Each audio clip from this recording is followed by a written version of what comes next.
Hi, friends. Welcome to the Online Ministry Podcast, a podcast all about helping you win in the online world, giving you the tips, tricks, and tactics to be successful in online ministry, all through the lens of the fact that we are two pastors who are planting a completely online digital church. My name's Patrick. My name's Tyler. And we're super excited for you to be joining us because this is actually our first episode of the podcast. It's awesome. We're so excited for us to share with you some of the things that have been happening and some of the dreams that we have about this new church planting thing. Now, with this, Tyler is actually an expert in online ministry. He's been doing this for about 4 years. He'll laugh at expert, but I truly think he is an expert. I don't think anyone's an expert yet. That's what I'm laughing at. So. I think you have a leg up on a lot of people.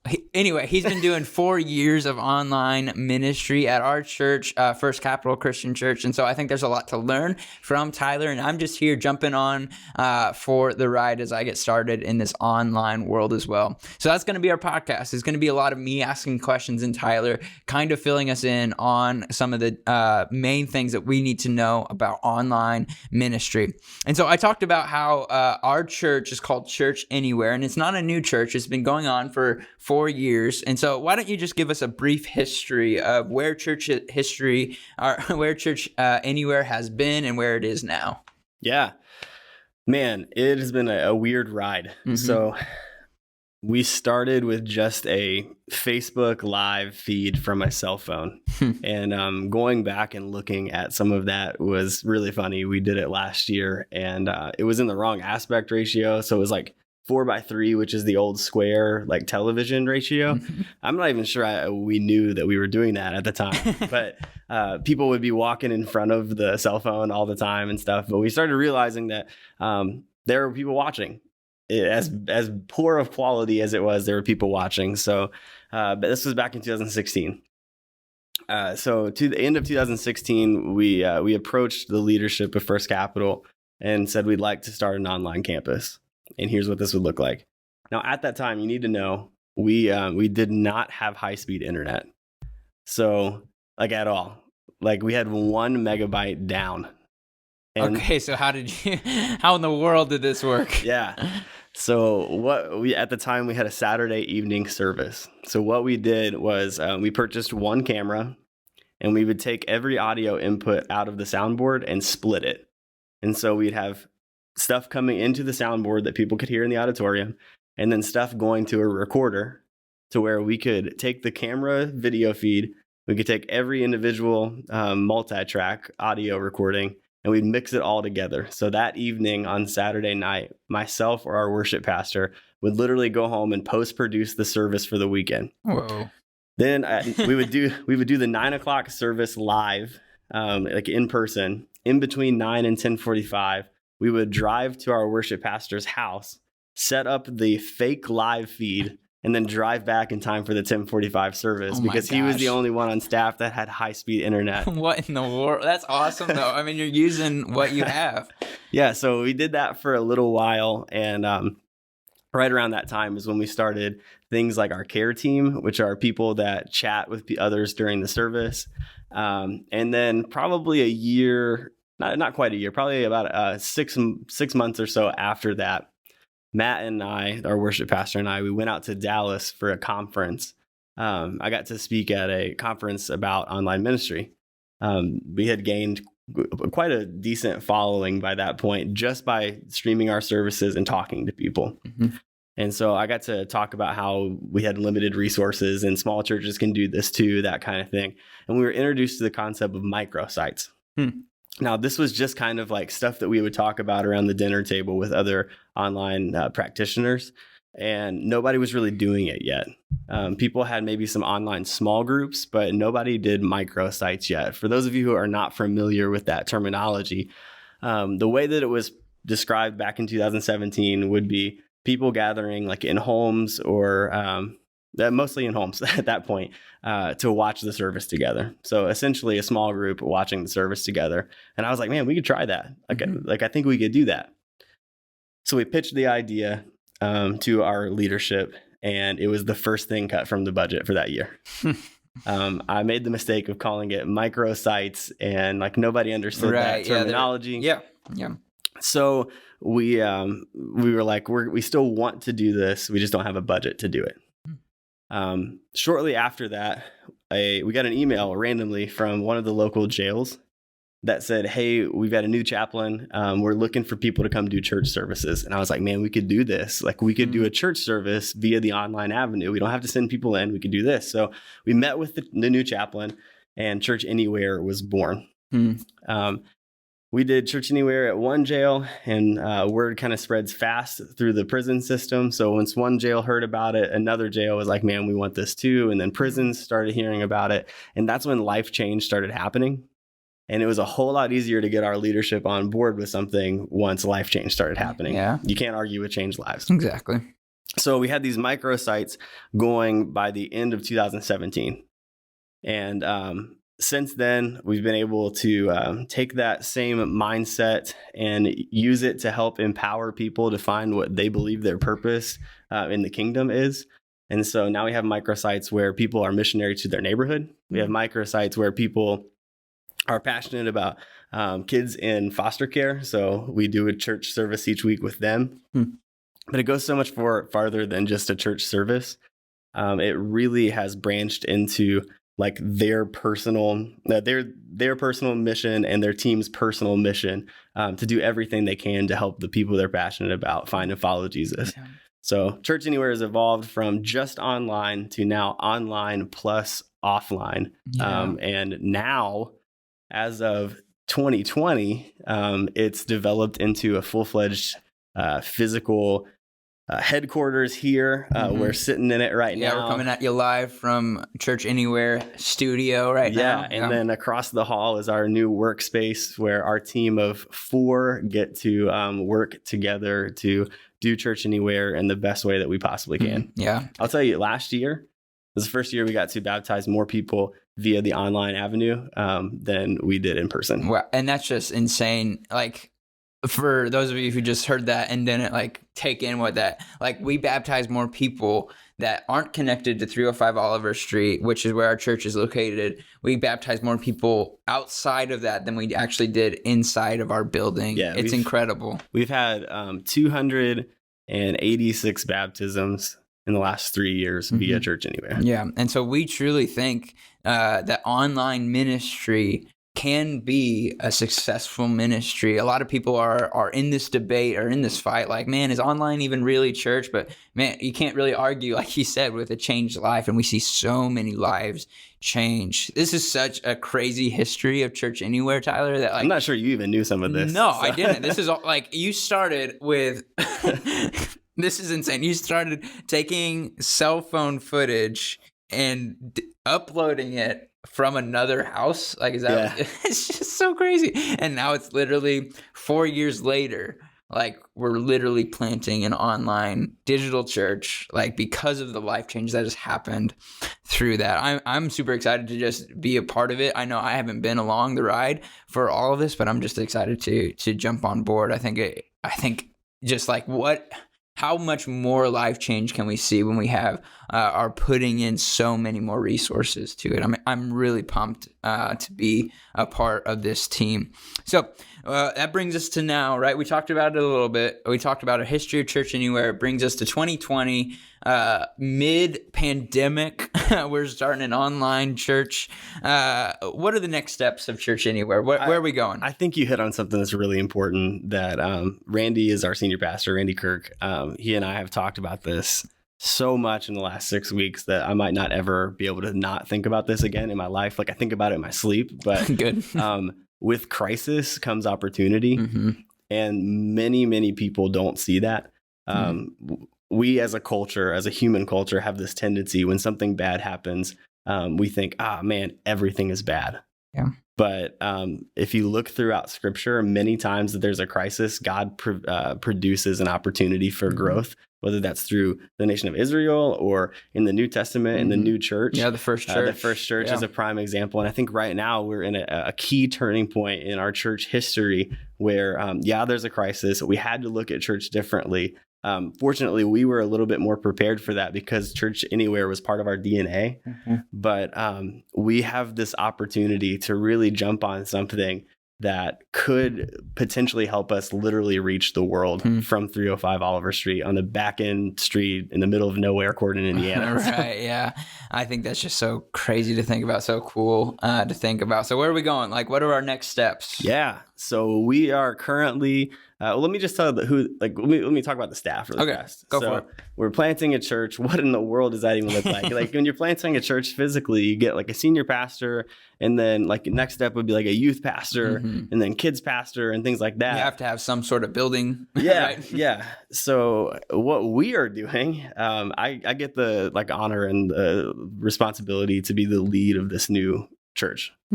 So I get to be the lead role of Church Anywhere, which means that I'll help create vision, create strategy and things like that. I'm also going to be focusing a lot on the adult side of the content. And then we brought you on, Patrick. We're excited about that, to be the family ministries pastor. And I'm going to let you talk about that. Yeah. So the family ministries, and again, this is a really new thing, and we're tweaking it and trying to see kind of what works best.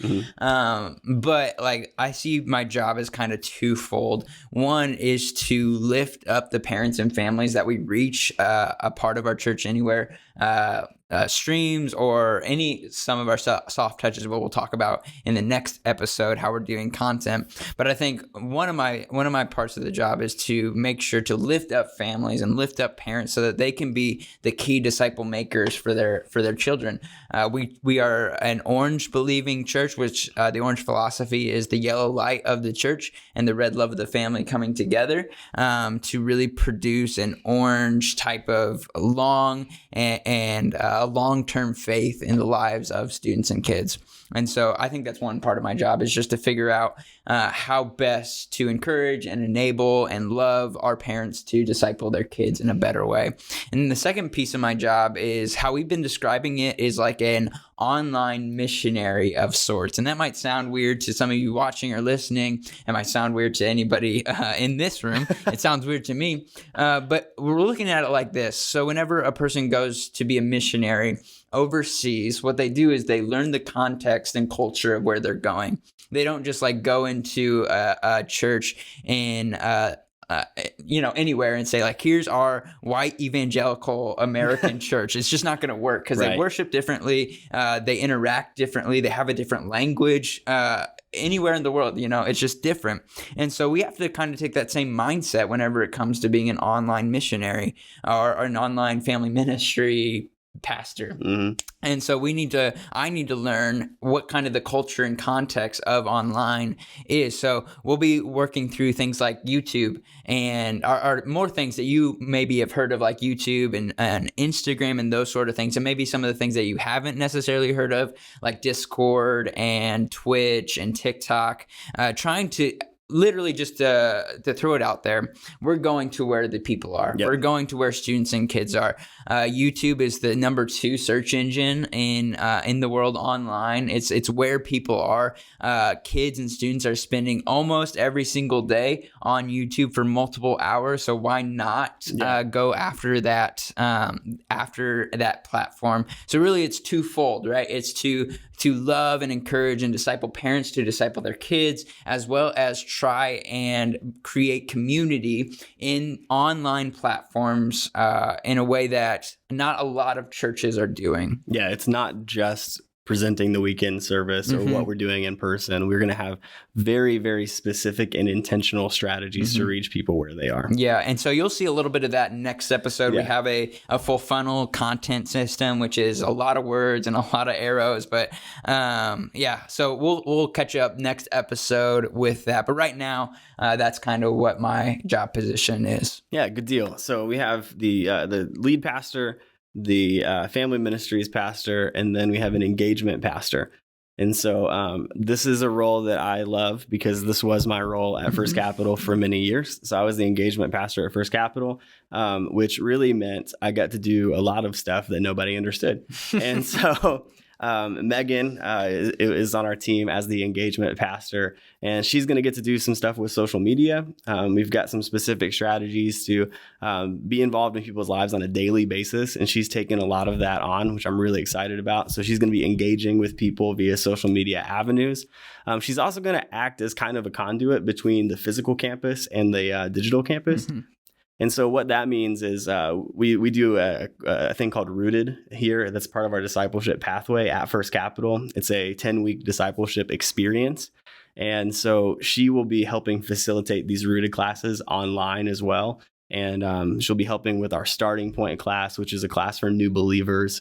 We'll be doing that online as well. So she's kind of like this hybrid between what's going on in the physical body and how can we make that happen digitally for the discipleship side. Mm-hmm. So engaging with people both to find Jesus and follow Jesus. And then finally, we will have an office manager. She's actually switching the videos for this podcast right now. So she's one of her job description is producing podcasts. One of her, she's basically doing awesome. She's doing whatever we decide at the time. Apparently, right now, yeah. No, she's awesome. She's going to be helping cultivate a database of people that engage with us online, so that we can use that database to further funnel them down our pathway. And I think that it's going to be really exciting. She's also going to be helping with the content for microsites, sending out the specific content for each microsite, making sure that she's in communication with the leaders, that kind of thing. Mm-hmm.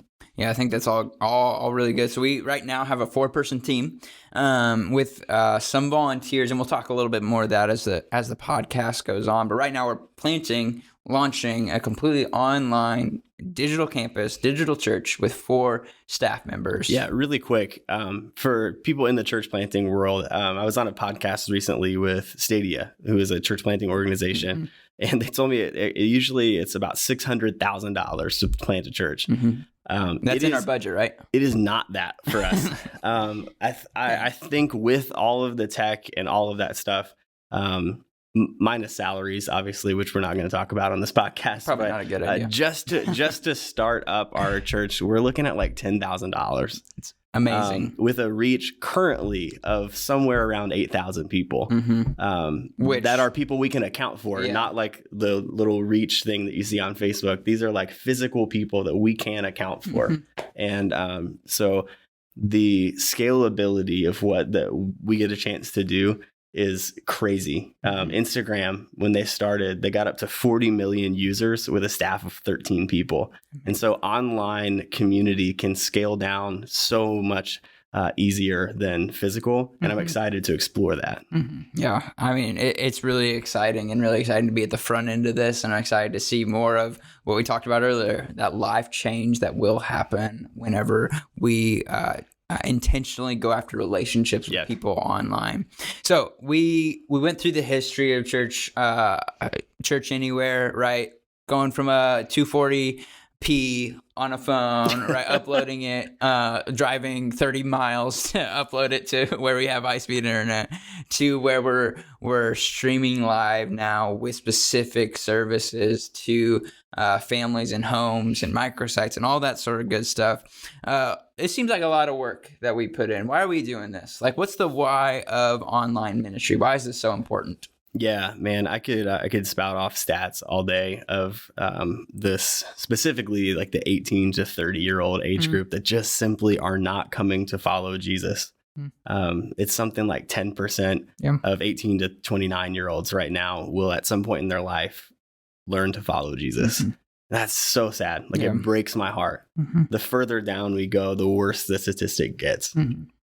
And so we're doing it because no one else is reaching these people. There's a handful of people maybe that are trying to intentionally reach into Discord and into YouTube and things like that. And that's where people are. And so we want that statistic of 10 to rise exponentially. Yeah. I want to do everything that I possibly can. I want you to do everything you possibly can. The rest of the team to combat that statistic. The way that Randy, our senior pastor, languaged it was really powerful. He said that after COVID-19 is over, there will be people that come back, but there will be a lot of people that don't. And Jesus talked about how there's 99 sheep that come back. He's going to go find the one. Well, what we're doing right now is like based on these statistics, we're going to try to find the other 99. Yeah.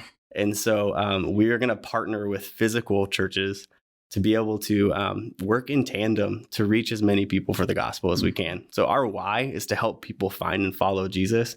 We just get to help people that will never step foot in this building onto that strategy. Yeah, I think that's so good. We have such an opportunity. The harvest is so plentiful out there that it's just crazy. I mean, that harvest is plentiful. The workers are few. Is so like just demonstrative of where we are currently, that there's so many people out there wanting to hear hope, wanting to hear some good news, and we can provide that. And God has given and opened up this online platform to do it. I think that's really good. Anything else, a part of our first episode that you want to hop in on? Yeah, if there's some churches and some pastors that you think would benefit from what we're going to be talking about, we're just going to share our journey of starting this online church with you guys, and we're going to talk about our failures and our wins and all of that good stuff. So if there are churches that you think would benefit from this, send them the link. We'd love to connect with them. We'd love for them to